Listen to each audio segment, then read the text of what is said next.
شكرا يا ربي شكرا هديت.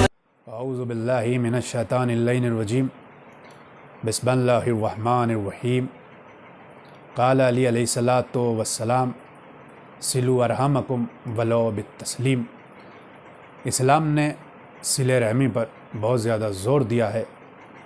صلہ رحمی یعنی جو آپ کے خونی رشتہ دار ہیں، جو آپ کے بلڈ ریلیشن ہیں، آپ ان سب سے مل جل کر کے رہیے. آپ ان سے اپنے تعلقات بنا کر کے رکھیے. آپ ان کے ساتھ نیکی کیجیے، ان سے تعلقات ختم نہ کیجیے. اور جو انسان، جب آپ روایات کو دیکھیں گے، جب آپ حدیثوں کا مطالعہ فرمائیں گے، تو آپ کو ملے گا کہ جس عمل سے انسان کی عمر سب سے زیادہ بڑھ جاتی ہے وہ صلہ رحم ہے. یعنی کوئی عمل ایسا نہیں ہے کہ جس کے کرنے سے انسان کی ایج، انسان کی عمر سب سے زیادہ بڑھ جاتی ہو سوائے صلہ رحم کے. اسی لیے آپ کے اور ہمارے 8ویں امام رضا علیہ الصلاۃ والسلام فرماتے ہیں کہ اگر کسی انسان کی عمر صرف 3 سال باقی رہ گئی ہو، لیکن اگر ایسے انسان نے صلہ رحم کیا، اپنے خونی رشتہ دار کے ساتھ مل جل کر کے رہا، اس سے اپنے تعلقات بہتر بنائے، اس کے ساتھ نیکی کی، تو پھر پروردگار عالم ایسے انسان کی عمر 30 سال اور بڑھا دیتا ہے. اور امام جعفر صادق علیہ الصلاۃ والسلام بھی فرماتے ہیں کہ سب سے زیادہ عمر انسان کی، سب سے زیادہ ایج انسان کی صلہ رحم کے ذریعے سے بڑھتی ہے. اسی لیے آپ غور کیجئے اور ملاحظہ کیجئے کہ اگر آپ کے کسی رشتہ دار نے آپ سے اپنے تعلقات ختم کر لیے، وہ آپ سے ملنا نہیں چاہتا، وہ آپ سے رابطہ نہیں کرنا چاہتا، وہ آپ کی شکل نہیں دیکھنا چاہتا. آج ہمارے معاشرے اور سماج میں اس طرح کی چیزیں نظر آئیں گی آپ کو. تب بھی اسلام کہتا ہے کہ آپ اس سے اپنے تعلقات نہیں توڑ سکتے. تب بھی اسلام کہتا ہے آپ کے لیے ضروری ہے آپ اس کے ساتھ صلہ رحمی کے ساتھ پیش آئیے. اگر آپ جانتے ہیں کہ آپ اس کے دروازے پر جائیں گے تو وہ آپ کو بھگا دے گا. آپ نے اگر اس کے پاس فون کیا، ناراض ہو جائے گا، الٹا سیدھا شاید بولے اور آپ سے فون پر بات نہ کرے. تب بھی اسلام کہتا ہے کہ آپ اس کے ساتھ صلہ رحمی کیجئے، اور وہ صلہ رحمی اس طرح کرنا ہے کہ کسی دوسرے کے ذریعے سے آپ اس کی خیریت معلوم کیجئے، آپ اس کی احوال پرسی کیجئے. آپ کسی دوسرے کے ذریعے سے پوچھئے کہ میرا فلاں جو رشتہ دار فلاں جگہ پہ رہتا ہے وہ کیسا ہے. آپ کے لیے صلہ رحمی کرنا اس کے لیے ضروری ہوگا.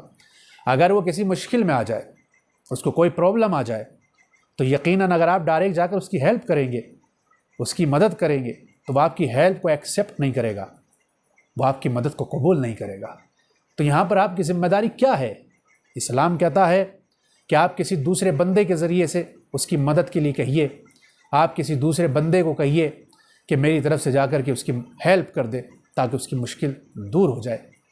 کیونکہ اسلام نہیں چاہتا کہ آپ اس سے اپنے تعلقات ختم کر دیں.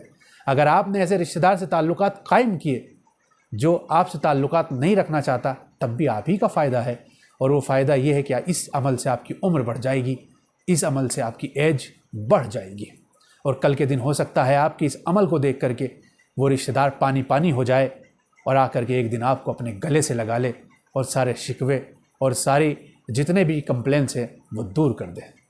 تو اسلام نے اس لیے صلہ رحمی کے اوپر زور دیا ہے.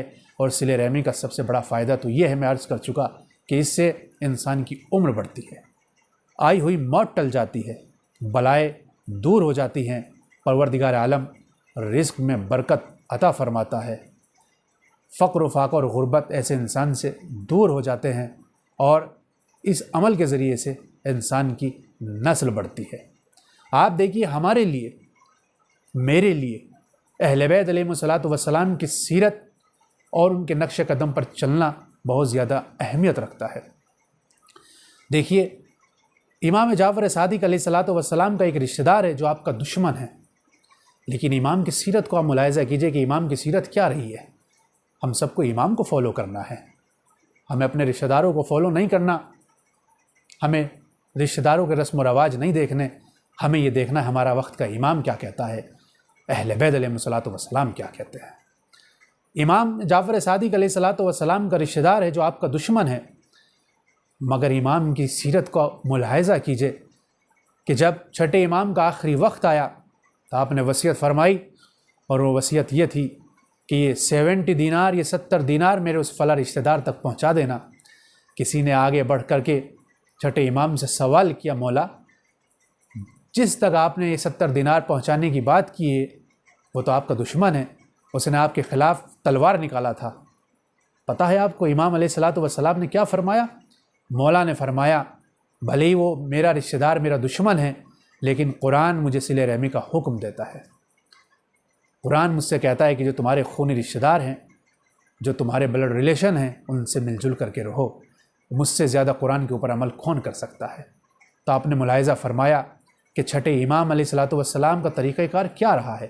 آج میری اور آپ کی ذمہ داری بنتی ہے کہ چھٹے امام کی سیرت پر عمل کریں اور کسی بھی رشتہ دار سے اپنے تعلقات ختم نہ کریں، بلکہ سب کے ساتھ مل جل کر کے رہیں، کیونکہ جو انسان مل جل کر کے نہیں رہتا، جو انسان قطع رحمی کرتا ہے، تو اس کے لیے رسول اسلام فرماتے ہیں، آپ نے فرمایا لا يدخل الجنت قاطع الرحیم، کہ جو انسان قطع رحم کرتا ہے، قطع رحم یعنی جو انسان اپنے خونی رشتہ داروں کے ساتھ تعلقات نہیں رکھتا، جس نے اپنے بلڈ ریلیشن کو چھوڑ دیا ہے، نہ ان سے تعلقات رکھتا ہے، ان سے دوریاں بنا لیا، نہ ان کے ساتھ نیکی کرتا، تو رسول فرماتے ہیں ایسا انسان کبھی جنت میں داخل نہیں ہو سکتا۔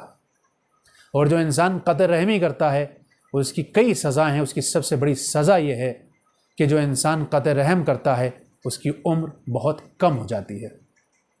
امام رضا علیہ الصلوۃ والسلام فرماتے ہیں کہ اگر کسی انسان کی عمر 33 سال باقی ہو، لیکن اگر ایسے انسان نے قطع رحمی کیا، اپنے خونی رشتہ داروں سے ملنا جلنا چھوڑ دیا، تعلقات ختم کر دیے، تو امام فرماتے ہیں پھر پروردگار عالم اس کی عمر کو 30 سال کم کر دیتا ہے، اور 33 سال میں سے صرف 3 سال اس کی عمر کے باقی بچتے ہیں۔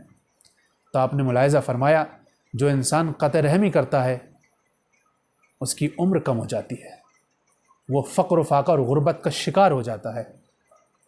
تو میرے عزیزوں، میرے دوستوں، قطع رحمی سے پرہیز کرنا ہے، کیونکہ اس سے انسان کی عمر کم ہو جاتی ہے۔ لہذا امام نے فرمایا اگر عمر بڑھانا ہے صلہ رحمی کیجئے، لیکن اگر آپ نے قطع رحمی کیا تو آپ کی عمر بہت زیادہ کم ہو جائے گی۔ اسی لیے امام علی علیہ الصلوۃ والسلام نے اپنے خطبے میں ارشاد فرمایا تھا، آپ نے فرمایا تھا اعوذ باللہ الذنوب التی تعجل الفنا، پروردگار عالم میں پناہ چاہتا ہوں ایسے گناہوں سے کہ جن گناہوں کی وجہ سے انسان کو جلدی موت آ جاتی ہے۔ کسی نے مولا سے سوال کیا، مولا بتائیے کون سا ایسا گناہ ہے کہ جس کو کرنے سے انسان کو جلدی موت آ جاتی ہے؟ مولا کیا ایسا بھی کوئی گناہ ہے کہ اگر ہم نے وہ گناہ کیا تو ہمیں جلدی موت آ جائے گی؟ مولا نے فرمایا ہاں، وہ گناہ قطع رحمی ہے، یعنی انسان اپنے رشتہ داروں سے دور ہو جائے، ان سے اپنے تعلقات توڑ لے، ان سے دوریاں بنا لے، ان کے ساتھ کبھی نیکی نہ کرے، اس کو کہا جاتا ہے قطع رحمی۔ تو ایسے انسان کو موت آ جاتی ہے جلدی، اور اس کی عمر کم ہو جاتی ہے، اس کے رزق سے پروردگار عالم برکت کو اٹھا لیتا ہے۔ لہذا کسی بھی صورت میں ہمیں اپنے رشتہ داروں کو چھوڑنا نہیں ہے۔ اگر آپ چاہتے ہیں کہ اپنے وقت کے امام کو راضی کریں، اپنے وقت کے امام کے لشکر کے قابل بن سکیں، تو پھر امام کی سیرت پر عمل کرتے ہوئے کسی سے بھی اپنے تعلقات توڑنے نہیں ہیں، بلکہ اپنے تعلقات آپ کو بنانا ہے تاکہ وقت کا امام خوش ہو سکے اور جو لوگ آپ سے دور ہو گئے ہیں وہ آپ کے نزدیک ہو سکیں۔